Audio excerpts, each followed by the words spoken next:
जी हाँ, तो विद्यार्थियों एक बार फिर से आपका स्वागत है आप ही के अपने YouTube channel teach test Pratap में।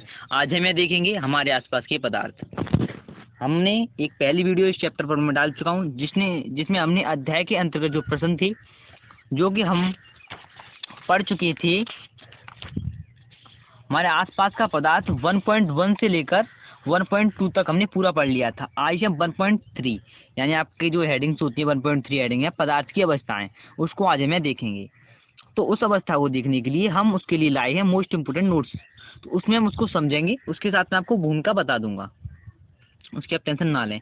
यदि आप इस चैनल पर नए हो तो चैनल को सब्सक्राइब एंड वीडियो को लाइक एंड शेयर अवश्य करें। तो चलिए हम देखते हैं हमारे आसपास के पदार्थ में पदार्थ की अवस्थाएं। पदार्थ की अवस्थाएं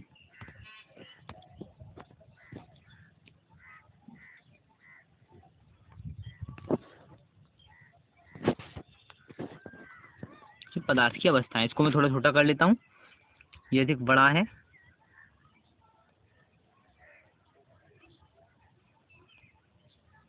अब ये सही है।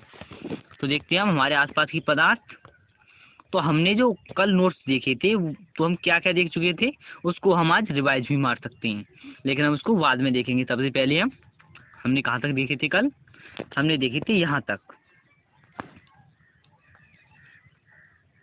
ये नोट्स जो हैं वो हमने कल यहाँ तक देख लिए थे। देखिए ये हमने देख चुके थे हम। प्रत्येक पदार्थ में आकर्षण बल अलग अलग होता है और इन्हीं बलों के कारण पदार्थ की अवस्थाएं बनती हैं। तो देखिए आज हम देखेंगे इस वाले पॉइंट को। पदार्थ की 3 अवस्थाएं होती हैं, ठोस, द्रव और गैस। देखिए द्रव और द्रव्य में अंतर है। द्रव तो जैसे जल, जो तरल पदार्थ होते हैं उनको द्रव कहते हैं, और द्रव्य यानी पदार्थ को ही द्रव्य कहा जाता है, और द्रव यानी जो तरल पदार्थ होते हैं उनको हम द्रव्य कहते हैं। ठोस। तो अब देखते हैं हम पदार्थ की ये अवस्थाएं उनकी कणों की विभिन्न विशेषताओं के कारण होती हैं। अब देखते हैं नेक्स्ट पॉइंट। बल लगाने पर ठोस टूट सकते हैं लेकिन उनका आकार नहीं बदलता। Next point. द्रव को कोई अपना आकार नहीं होता, द्रव का कोई अपना आकार नहीं होता। जिस बर्तन में इसे रखते हैं उसका आकार ले लेता है, परंतु द्रव का आयतन होता है। नेक्स्ट पॉइंट है द्रव में ठोस, द्रव और गैस तीनों का विसरण संभव है। अब ये कैसे संभव है, यहाँ से हम समझते हैं पदार्थ की अवस्थाओं को। तो ये कह रहा है ठोस में, द्रव में ठोस, द्रव और गैस तीनों का विसरण संभव है। यानी अब देखिए ठोस होता है उसको यदि हम पिघला कर द्रव अवस्था में ला सकते हैं, द्रव तो द्रव अवस्था में रह ही सकता है, और जो हमारा द्रव है वो तो रहता है। और गैस को, जिस गैस का हम संघनन करें, गैस को मतलब प्रेशर से उसको दाबित यानी उस पर दबाव डालें तो क्या होती है, द्रवित हो जाती है गैस भी। देखिए कि हमारी जो गैस होती है CNG गैस, LPG गैस, ये सभी क्या है? LPG की फुल फॉर्म क्या है? Liquid petroleum gas. तो ये सभी क्या है? द्रवित की जाती हैं, यानी इनमें दाब डाला जाता है और ताप कम किया जाता है, तो ये क्या हो जाते हैं, द्रव अवस्था में। इन तीनों का विसरण क्या है, संभव है, ये कहना चाह रहा है। तो देखिए हम देखते हैं ठोस अवस्था। ठोस अवस्था पर क्या होता है तो हम देख लेते हैं। इतना नहीं दिया गया है इस नोट्सों में, तो मैं आपको बता देता हूँ ठोस अवस्था के बारे में। ठोस का क्या होता है, हमारा आकार निश्चित होता है और आयतन भी निश्चित होता है। घनत्व ठोस का होता है। घनत्व किसे कहा जाता है, अब घनत्व के बारे में हम सीख लेते हैं।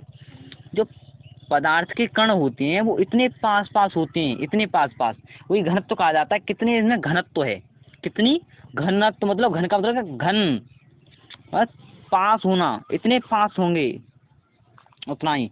बहने का गुण नगण्य, यानी ये ठोस बहते नहीं है। ऊष्मा का प्रभाव इस पर होता तो है ठोस पर, लेकिन कम होता है ऊष्मा का प्रभाव। इसकी जो विभाजनशीलता, इसके कण अत्यधिक क्या होते हैं, पास पास होते हैं। इसके कणों में आकर्षण बल क्या होता है, सबसे अधिक होता है जो हमारा ठोस होता है। जो हमारे ठोस के कणों में, मैं आपको बोल के बता रहा हूँ, आप सुनते रहिए ध्यान से, मात्र आपको सुनना है और इसको याद रखना है।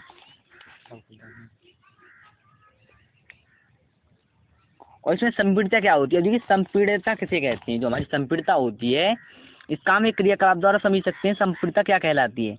आप 3 पिस्टन लीजिए, 3 पिस्टन या सिरिंज ले लीजिए आप, और उनकी पिस्टनों को अलग कर दीजिए। पिस्टन कहते हैं जिससे हम धक्का लगाते हैं, उनको अलग कर दीजिए। एक में आप कुछ पानी डालिए और उतना ही पानी डालिए, एक में आप थोड़े कंकड़ डाल दीजिए या रेत डाल दीजिए और एक में आप यूं ही रहने दीजिए।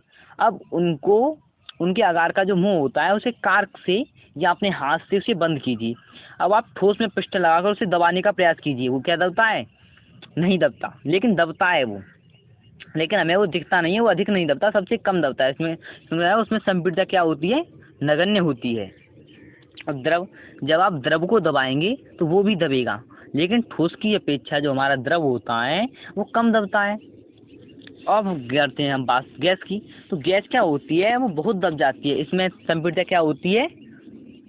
अधिक होती है, यानी सर्वाधिक होती है इसमें तो आणविक संरचना की बात कर लेते हैं हम, ठोस के आणविक संरचना की। तो ठोस के जो कणों के बीच आकर्षण बल होता है और इसके अणु क्या होते हैं? कण मतलब पास पास होते हैं। इनमें रिक्त स्थान नगण्य होता है, यानी रिक्त स्थान होता तो है लेकिन न के समान होता है। अब हम बात कर लेते हैं द्रव, हमारी जो दूसरी अवस्था है। ये नोट्स हम बाद में देखेंगे, सबसे पहले मैं बोल रहा हूँ वो आप ध्यान से सुनते चाहिए। तो हमारा द्रव क्या होता है? इसका द्रव का आकार जो होता है वो अनिश्चित होता है। अनिश्चित कैसे होता है? आप एक गिलास पानी लीजिए, उस एक गिलास पानी को आप एक बड़े बर्तन में डाल दीजिए, एक बड़े बीकर में डाल दीजिए, छोटे बीकर में से। तो क्या होगा? वहाँ बीकर अधिक ऊंचाई तक भरा हुआ था या कम ऊंचाई तक हो गया। तो आकार पात्र के अनुसार होता है। जो हमारा द्रव होता है उसका आकार क्या होता है दोस्तों? पात्र के अनुसार होता है। आयतन निश्चित होता है। आयतन यानी स्थान निश्चित घेरेगा। ये स्थान निश्चित कैसे?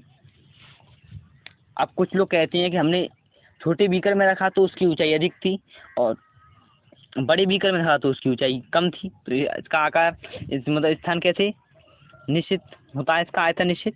तो इस प्रकार से होता है, जब उसकी ऊंचाई कम होगी तो उसका जो स्थान होगा, नीचे सतह होगी वो अधिक घिरी होगी उससे, और सतह कम होगी तो उसकी ऊंचाई अधिक होगी द्रव की। पानी का उदाहरण ले लीजिए आप। तो द्रव हमारा क्या होता है? आकार अनिश्चित और आयतन क्या होता है? निश्चित होता है। अब घनत्व, घनत्व क्या होता है? इसमें ठोस से कम होता है। घनत्व जो हमारा क्या होता है? ठोस से कम होता है। घनत्व बराबर क्या होता है? हमारा घनत्व बराबर होता है द्रव्यमान बट्टा आयतन। घनत्व का ये सूत्र है, द्रव्यमान बट्टा आयतन। इसे आप नोट कर लीजिए अपनी बुक पर। घनत्व निकालने का ये होता है, द्रव्यमान अधिक हो और आयतन कम घेरे। तो देखिए हमारा ठोस है तो क्या है? स्थान कम घेरता है लेकिन उसका आयतन मतलब कम घेरता है, उसका भार अधिक होता है ठोस का, इसलिए उसमें सर्वाधिक घनत्व होता है। तो द्रव में हमारा जो घनत्व होता है वो ठोस की अपेक्षा कम होता है। अब बहने का गुण, ये जो होते हैं ठोस से अधिक बहते हैं और हमेशा द्रव, आप ध्यान रखें, जो हमारा द्रव्य पदार्थ होता है वो हमेशा ऊपर से नीचे की ओर बहेगा। नीचे से ऊपर नहीं बहेगा लेकिन ऊपर से नीचे की ओर बहता है। अब हम बात कर लेते हैं इसकी विभाजनशीलता सामान्य होती है और ठोस से अधिक होती है। सामान्य कह सकते हैं, हम कह सकते हैं ठोस से अधिक ये कण एक दूसरे से दूर होते हैं और ठोस से कम आकर्षण बल होता है इसके कणों में। अब बात करते हैं संपीड़ितता, फिर से वही बात संपीड़ितता की। तो ठोस से क्या होता है? ठोस से इसमें कम होती है संपीड़ितता, ठोस से कम नहीं अधिक होती है संपीड़ितता। संपीड़ितता क्या होती है? ठोस से अधिक होती है हमारे द्रव के कणों में। आणविक संरचना, ये आणविक संरचना आप सुनते रहिए, जो प्रश्न आएंगे उसमें हम समझ जाएंगे, लेकिन यहाँ आपको सुनो तो प्रश्न को आप क्या है खुद से उत्तर एक बार दे के देखना है, उसके बाद वीडियो को पॉज कर लें, उत्तर दें, उसके बाद फिर से वीडियो देखें आपने कैसा उत्तर दिया। तो आणविक संरचना, इसके कणों के बीच क्या होता है? आकर्षण बल ठोस से कम होता है। अब करते हैं हम गैस। तो गैस का आकार एवं आयतन अनिश्चित होता है, यानी निश्चित नहीं होता। कैसे निश्चित नहीं होता?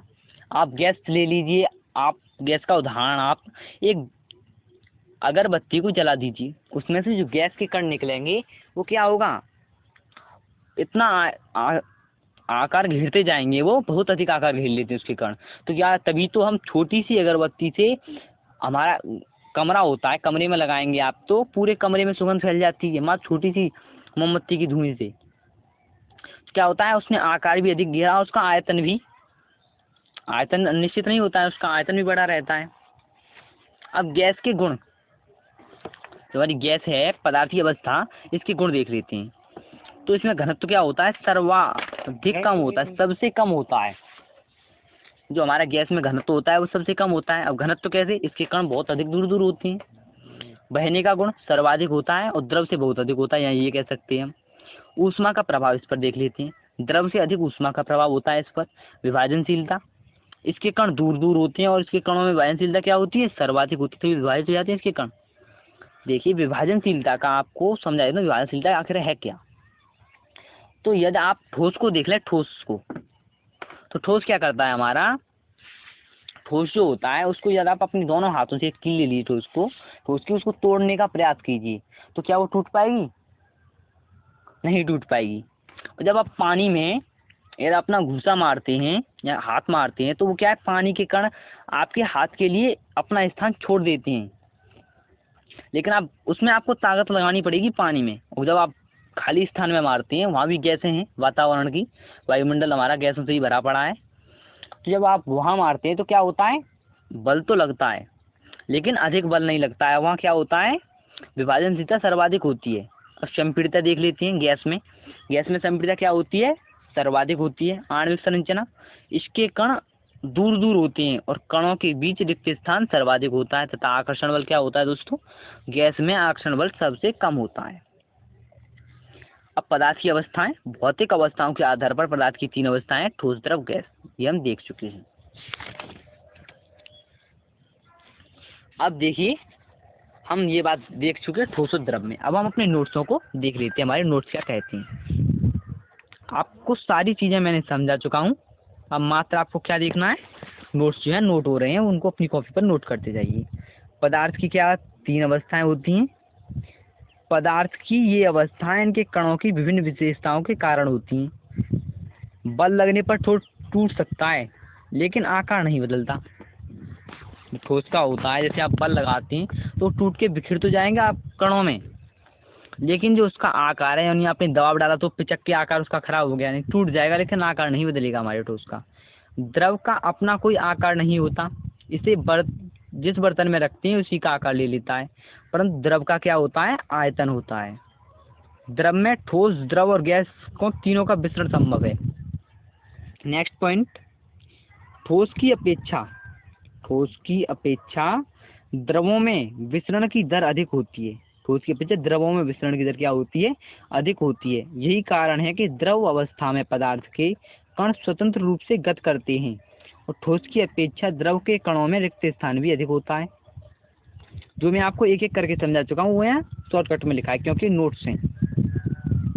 नेक्स्ट पॉइंट, ठोस एवं द्रवों की तुलना में गैस की संपीड़ितता काफी अधिक होती है। ठोस एवं द्रवों की तुलना में जो गैस की संपीड़ितता होती है वो सर्वाधिक होती है, लेकिन जो हमारी ठोस की संपीड़ितता होती है वो नगण्य होती है और गैस द्रव की ठोस से अधिक होती है और गैस की तो सर्वाधिक होती है इन दोनों की अपेक्षाओं में। संपीड़ितता को हम इंग्लिश में कहते हैं कॉम्प्रेंसिंग। नेक्स्ट पॉइंट हम देख लेते हैं, तापमान एवं दाब के परिवर्तन कर पदार्थ की अवस्थाएं बदली जाती हैं। तापमान और दाब में परिवर्तन कर हमारी पदार्थ की अवस्थाएं क्या की जाती हैं, बदली जा सकती हैं। तो अब हम देख लेते हैं पदार्थ की अवस्थाओं को बदलने की नोट्स, ये किस प्रकार से हमारी पदार्थ की अवस्थाएं बदलती हैं। तो देखिए हमारा नेक्स्ट पॉइंट है, जिस तापमान पर कोई ठोस पिघलकर द्रव बन जाता है वह इसका ताप, जो ताप होता है, जिस ताप पर कोई ठोस क्या होता है, द्रव बन जाता है, वो उस पदार्थ का क्या कहलाया, गलनांक। गलनांक का अर्थ आप जान ही देते हैं, ठोस गल गया यानी वो द्रव बन गया तो उसी को हमने गलनांक कह दिया। गलनांक को इसमें इंग्लिश में कहा जाएगा मेल्टिंग पॉइंट, तो वह इसका क्या कहलाता है, गलनांक कहलाता है। अब नेक्स्ट पॉइंट है, गलने की प्रक्रिया यानी ठोस से द्रव अवस्था में परिवर्तन को संगलन कहते हैं। ये बहुत ही मोस्ट इम्पोर्टेंट है, जो कि आपकी परीक्षाओं में ये बहुत ही इजी प्रश्न है, ये पूछे जाते हैं 10th की परीक्षाओं में कभी कभी आते हैं, तो बच्चे इसको भूल जाते हैं, तो आपको इन्हीं पर अधिक ध्यान देना है। प्रश्न आता है, गलनांक किसे कहा जाता है, तो गलनांक किसे कहा जाता है, जिस तापमान पर ठोस पिघलकर द्रव बनता है वह तापमान उस पदार्थ का गलनांक कहलाता है। संगलन, गलने की प्रक्रिया यानी ठोस से द्रव अवस्था में बदलने की जो प्रक्रिया होती है उसे हम क्या कहते हैं, संगलन कहते हैं। अब नेक्स्ट पॉइंट है, गलने की प्रक्रिया के दौरान गलनांक पर पहुंचने के बाद जब तक कोई पदार्थ पूरी तरह गल नहीं जाता तापमान नहीं बदलता। यानी देखिए, जब क्या होता है, जैसे हम पानी का उदाहरण ले लेते हैं, तो आप बर्फ के क्रिस्टल लीजिए, क्रिस्टल, उनको आप एक बीकर में या किसी बर्तन में रखिए, उसको आप गर्म कीजिए, तो बर्फ जो हमारा पानी का गलनांक होता है वो होता है 373 केल्विन, या हम इसे कह सकते हैं 100 डिग्री सेल्सियस। 100 degree Celsius. जब हमारा तापमान 100 डिग्री सेल्सियस पर पहुंच जाएगा, और जब हमारा 100 डिग्री सेल्सियस पर पहुंचने के बाद तो हमारे जो बर्फ़ के जो क्रिस्टल हैं वो नहीं गलेंगे। तो जब तक हमारे बर्फ़ के सारे क्रिस्टल गल नहीं जाते तब तक क्या रहेगा, तापमान वहाँ बढ़ेगा नहीं, चाहे आप कितनी भी आग बढ़ा लीजिए नीचे से अग्नि, तापमान कितना रहेगा, 100 डिग्री सेल्सियस ही रहेगा हमारा तापमान। तापमान नहीं चेंज होने वाला, तापमान उतना ही रहता है। क्योंकि वो क्यों रहता है तापमान, वो हम आगे देखते हैं। चाहे उसमें और भी ऊष्मा दे दी जाए पदार्थ के कणों के आकर्षण बल को बदलने के लिए, ताकि अवस्था में परिवर्तन हो सके, तापमान बिना कोई वृद्धि दर्शाए ऊष्मा उस पदार्थ उस अतिरिक्त ऊष्मा को अवशोषित कर लेता है। वह ऊष्मा पदार्थ में छुपी रहती है, जिसे क्या कहते हैं, गुप्त ऊष्मा या प्रसुप्त ऊष्मा कहा जाता है। ये संगलन की गुप्त या प्रसुप्त ऊष्मा है। तो इसके बारे में मैं आपको डिटेल से बताना चाहूँगा। आप कोई भी उदाहरण ले लीजिए, जब तक हमारा पदार्थ अवस्था परिवर्तन पूरी तरह नहीं हो जाती, जो उसका गलनांक है वही रहेगा, वो चेंज नहीं होने वाला। जैसे पानी का गलनांक 100 डिग्री है, 100 डिग्री रहेगा, चाहे बर्फ़ के क्रिस्टल गलें या ना गलें। जब तक सारे बर्फ़ के क्रिस्टल गल नहीं जाते तापमान हमारा 100 डिग्री रहेगा। तो जो हम ऊष्मा बढ़ा देते हैं, ऊष्मा होती रहती है, तो हमारे उतने वक्त की जो ऊष्मा होती है वो कहाँ जाती है, तो क्या होता है, जो हमारा बर्फ़ के ठोस पदार्थ है, इसके कणों, इसके भी कण हैं, इसके कणों में आकर्षण बल होता है, हाँ होता है। तो उसके आकर्षण बल को कम करने में, जो आकर्षण बल कम होता है उसको कम करने में, आकर्षण बल कम होगा तभी उसके कण एक दूसरे से दूर होंगे, तो उसी को करने में क्या होता है, ये ऊष्मा खपत हो जाती है। इसीलिए इसको पदार्थ की गुप्त या प्रसुप्त ऊष्मा कहा जाता है। आपको समझ में आ चुका होगा, और नहीं आया हो तो आप कमेंट कीजिए, और नहीं तो हम जो प्रश्न आगे कराने वाले हैं उसमें आपको क्लियर हो जाएगा ये।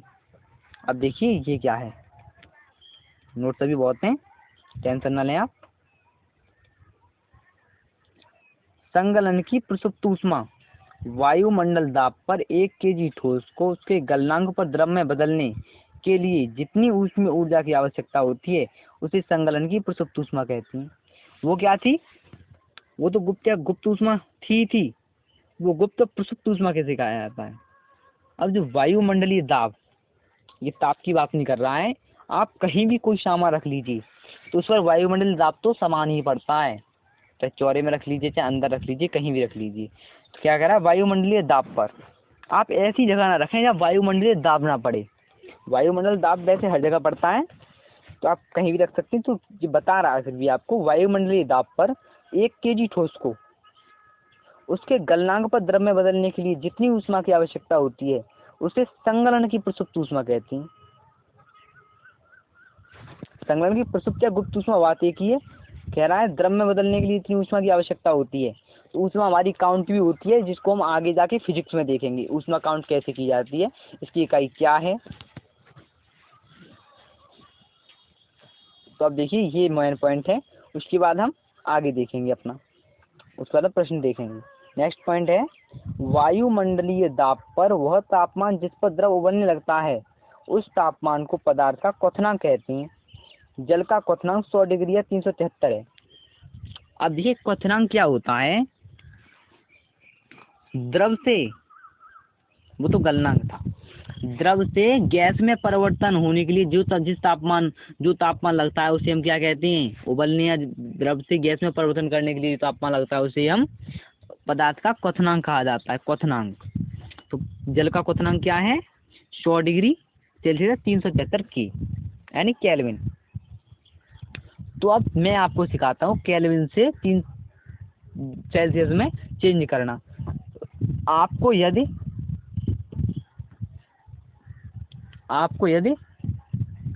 सेल्सियस से केल्विन में बदलना है तो आप जितने सेल्सियस दिए गए हैं उसमें आप क्या कीजिए, 100 ऐड कर दीजिए, 100 नहीं 273। ये होता है हमारा 273 का मामला होता है, सारा चक्कर 273 का है। यदि आपका क्या हो, केल्विन में बदलने की बात की गई हो डिग्री सेल्सियस से, तो डिग्री सेल्सियस में 273 क्या कर दीजिए, प्लस कर दीजिए। और जब आपका केल्विन से डिग्री सेल्सियस में बदलने की बात की गई हो तो 273 को क्या कीजिए, आप माइनस कर दीजिए केल्विन में से। तो ये चक्कर हम समझ चुके। आगे हम देखते हैं क्या कह रहा है। द्रव्य अवस्था, देखिए पेन कौन सी आ गई, हाँ। द्रव अवस्था में परिवर्तन हुए बिना ठोस अवस्था से सीधे गैस में वापस ठोस में बदलने की प्रक्रिया ऊर्ध्वपातन कहलाती है। ऊर्ध्वपातन क्या है, मैं आपको डिटेल से समझाता हूँ। जैसे हमारी कुछ पदार्थ होते हैं जो डायरेक्टली जब उनको गर्म करते हैं तो ठोस अवस्था से सीधे गैस अवस्था में न जाकर सीधे गैस अवस्था में चले जाते हैं, ठोस में न, द्रव में न जाकर, सॉरी द्रव में न जाकर ठोस अवस्था से सीधे किस में, गैस अवस्था में। जो हमारा द्रव है उसमें नहीं गई, जो कुछ पदार्थ होते हैं। इसके लिए आप क्रियाकलाप भी कर सकते हैं। जैसे आपने कपूर देखा होगा, उसको जब आप गर्म करते हैं तो उस कोई द्रव अवस्था नहीं बनती, वो डायरेक्ट ही वाष्प में बदल जाता है, यानी फिर गैसों में बदल जाता है। वो कपूर जो होता है वो गैस में बदल जाता है, डायरेक्ट द्रव अवस्था में वो नहीं जाता है। तो उसको हम क्या कहते हैं, उस प्रक्रिया को ऊर्ध्वपातन। और देखिए डायरेक्टली गैस से ठोस में बदलने की प्रक्रिया को क्या कहेंगे हम, ठोस में बदलने की प्रक्रिया को निक्षेपण। गैस से ठोस में डायरेक्ट, उसे कहते हैं हम निक्षेपण। अब देखते हैं, पदार्थ के कणों के बीच में परिवर्तन होने के कारण पदार्थ की विभिन्न अवस्थाएं बनती हैं। पदार्थ के कणों में क्या, पदार्थ के कणों के बीच दूरी में परिवर्तन होने के कारण,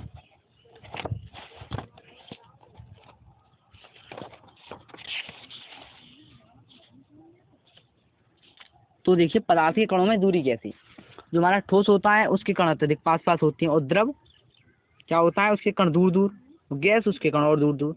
अब इसका कहने का मतलब क्या है, इस नोट्स का, इसका कहने का मतलब है, यदि आप देखिए ठोस को यदि आप ऊष्मा देंगे तो क्या होगा, ऊष्मा से जो हमारे ठोस के कणों के बीच आकर्षण बल है वो खत्म हो जाएगा। तो ठोस के जो कण हैं वो क्या होंगे, दूर दूर हो जाएंगे। तो इससे क्या होगा, वो द्रव में परिवर्तित हो जाएगा।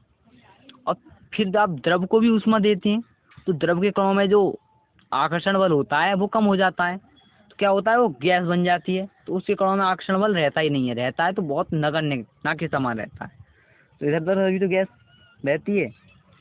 आपने धुआं उड़ता देखा होगा, तो धुआं के आपको कण नहीं दिखते, वो एक झुंड की तरह बहता है। आकर्षण बल होता है इसलिए वो एक झुंड की तरह बहता है, काला काला एक ठिकोरी दिखेगा आपको, लेकिन उनमें आकर्षण बल इतना नहीं होता है, इतना कि ठोस और द्रव में होता है। तो ये आप सीख गए कि पदार्थ की अवस्थाएं उसके कणों के बीच दूरी परिवर्तन के कारण ही बदलती हैं। अब देखिए जैसे ठोस CO2, तुम्हारा ठोस CO2 द्रव अवस्था में आए बिना सीधे गैस में परिवर्तित हो जाती है। यही कारण है कि ठोस कार्बन डाइऑक्साइड को शुष्क बर्फ कहते हैं। अब देखिए ये कैसे है, जब आप क्या कीजिए, एक ठोस को, जैसे आप लकड़ियां ले लीजिए, लकड़ियां भी ठोस है हमारी, इनको जब आप आंच देंगे यानी अग्नि लगाएंगे इसमें, तो कोई द्रव पदार्थ नहीं बनेगा, सीधे क्या होगा, गैस में, और कुछ हमारा नीचे कार्बन बचेगा, नीचे कुछ ठोस ही बचेगा, द्रव नहीं बचेगा, नीचे उसका कुछ अवयव बचता है। और जो हमारी गैस बनती है वो क्या होती है, जो हमारा होता है वो क्या होता है, डायरेक्ट गैस में परिवर्तित हो जाता है। तो हम इसी कारण से जो हमारी कार्बन डाइऑक्साइड गैस होती है उसको हम शुष्क बर्फ कहते हैं, ठोस कार्बन डाइऑक्साइड। ये आपको ध्यान रखना है कि ठोस कार्बन डाइऑक्साइड को हम क्या कहेंगे, शुष्क बर्फ यानी ड्राई आइस। तो देखिए जो हमारा नेक्स्ट जो हमारे हैं ये वाष्पीकरण, ये सभी क्या हैं, तापमान परिवर्तन के प्रभाव में हम देखें क्या पदार्थ की अवस्थाओं को बदला जा सकता है। ये हमने सीखा, जो बदलता है तो क्या क्या कहलाता है, ये प्रक्रिया क्या कहलाती है, ये प्रक्रिया क्या कहलाती है, ये हमने सीखा। लेकिन अभी हमने सारी प्रक्रियाएं नहीं सीखी हैं। जैसे कि जब हम द्रव से गैस में परिवर्तित करते हैं उस प्रक्रिया को हम क्या कहेंगे, द्रव से गैस में परिवर्तित करने की प्रक्रिया को हम कहेंगे वाष्पीकरण। तो ये सभी जो हमारी प्रक्रियाएं हैं इनको हम नेक्स्ट वीडियो लेक्चर में समझेंगे। ये आपने आज अभी पढ़ा है गैसीय अवस्था तक, ये अवस्थाएं देखी, उसके बाद अपनी बुक खोलिए आप, तो उसके बाद क्या पदार्थ की अवस्थाओं को बदला जा सकता है। इससे पहले 4 प्रश्न दिए गए होंगे, तो हमें पहले क्या करना है, उन प्रश्नों को सॉल्व करना है, उसके बाद हम आगे देखेंगे। तो चलिए हम प्रश्न सॉल्व कर लेते हैं, लेकिन मैं आपको कुछ और हिंट देना चाहूँगा। और हिंट क्या, जैसे इनको आप बाद में नोट करना, यहाँ मैं आपको समझा देता हूँ। देखिए मैं मात्र गोला बनाऊंगा, वहां आप समझ जाना कि मैं क्या कहना चाह रहा हूँ।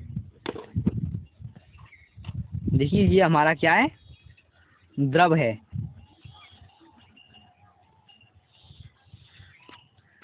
छोटे छोटे पॉइंट बना देता हूँ। और ये हमारा क्या है, ठोस। और ये हमारी क्या है, गैस है। अब देखिए यहाँ एक चित्र बना होगा आपकी बुक में, लेकिन वो हम आगे समझेंगे, लेकिन मैं आपको हिंट बता देता हूँ अभी, क्योंकि हम जब दोबारा रिवाइज मारेंगे तो हमें अधिक ध्यान हो जाएगा। तो ठोस से द्रव में परिवर्तन होने वाली प्रक्रिया को हम क्या कहेंगे, संगलन। क्या कहेंगे, संगलन। और जो ठोस से द्रव अवस्था में परिवर्तन होता है तो उस तापमान को हम क्या कहते हैं, गलनांक। तो तापमान हम बाद में समझते हैं, पहले प्रक्रिया समझ लेते हैं। ठोस से द्रव में संगलन, और द्रव से ठोस में, द्रव से ठोस में नहीं, द्रव से गैस में परिवर्तन क्या कहलाता है, वाष्पीकरण। आप सुनते जाइए, जो हमारा द्रव से गैस में परिवर्तन क्या कहलाएगा, वाष्पीकरण। और गैस से डायरेक्टली ठोस में जो परिवर्तित होता है, जो द्रव अवस्था में नहीं जाता है, डायरेक्ट ठोस में, उसको हम क्या कहेंगे, निक्षेपण। अब हम इसको उल्टा घुमाते हैं, ठोस से डायरेक्टली गैस में परिवर्तन, ऊर्ध्वपातन। और गैस से द्रव में परिवर्तन, ये क्या कहलाएगा, संघनन। और द्रव से गैस ठोस में परिवर्तन कहलाता है जमना। जमना कैसे, जैसे देखिए जो हम बर्फ जमाते हैं तो क्या करते हैं, हो गया ना जमना। द्रव को हम फ्रिज में रखते हैं तो क्या होती है, बर्फ बन जाती है। तो उसे हम जमाने के लिए तो रखते हैं, उसको हम क्या कहेंगे, जमना। तो ये आप समझ चुके होंगे। चलते हम आगे देखते हैं, नेक्स्ट हम अगली वीडियो लेक्चर में देखेंगे। तो देखिए आ चुके हमारे प्रश्न।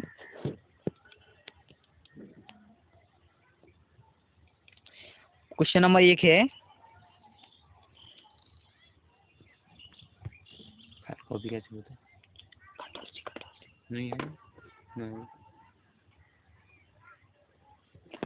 रुकिए मैं अभी आता हूँ।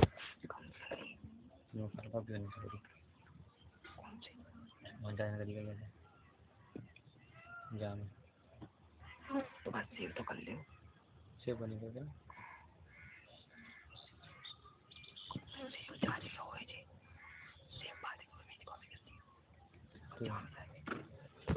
हाँ। तो हम क्या देखने वाले हैं, हमारे जो पेज नंबर 6 पर प्रश्न दिए गए हैं उनको हम देखेंगे। तो इसका क्वेश्चन नंबर 1 क्या है, क्वेश्चन नंबर 1, किसी तत्व के द्रव्यमान प्रति इकाई आयतन को हम क्या कहते हैं, घनत्व कहते हैं। किसी तत्व के द्रव्यमान इकाई आयतन को, तो घनत्व बराबर क्या होता है, द्रव्यमान बट्टा आयतन। तो अब ये हमारा कह रहा है, प्रश्न में ही है ये, बढ़ते हुए घनत्व के क्रम में निम्नलिखित को व्यवस्थित करें, वायु, चिमनी का धुआं, शहद, जल, चौक, रुई और लोहा। तो क्या बढ़ते हुए, सबसे पहले हमें क्या करना पड़ेगा, या देखिए हमारा क्वेश्चन नहीं दिया गया है, इसका आंसर देखिए ये यहाँ बताया गया है, मात्र आपको ये बताया गया है कि हमारे क्वेश्चन आगे हैं, ये आपको मैंने बता दिया, वहाँ आप इसे नोट कर लेना, यहाँ से हमारा है ये, जो कि ये प्रश्न नहीं दिख रहे हैं, नोट जाने कैसे किए हैं ये, तो मैं अभी प्रश्नों को चेक कर लेता हूँ एक बार।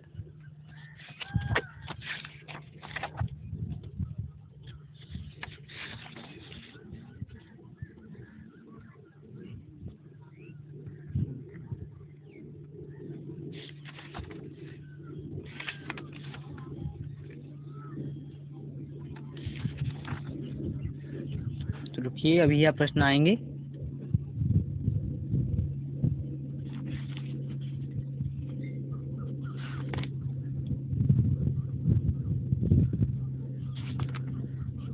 देखिए प्रश्न नहीं आ पा रहे हैं यहाँ।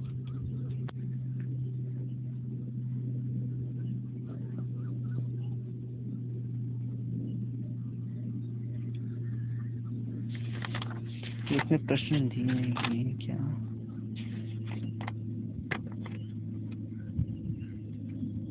कि आपको आंसर अवश्य मिलेगा उन प्रश्नों का, आप इंतजार कीजिए बस थोड़ा।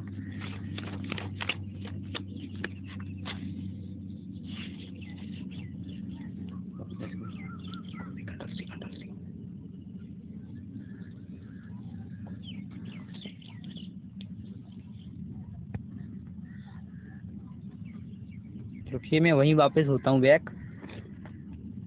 प्रश्नों को देखना चाह रहा हूँ कि यहाँ टाइप क्यों नहीं किए हैं प्रश्न। तो ये प्रश्न हमने कल देखे थे, क्वेश्चन नंबर 4।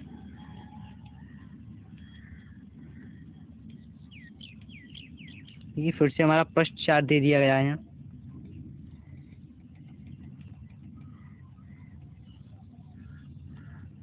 फिर से पेज नंबर 6, उसके बाद अतिरिक्त प्रश्नों को दे दिया गया है।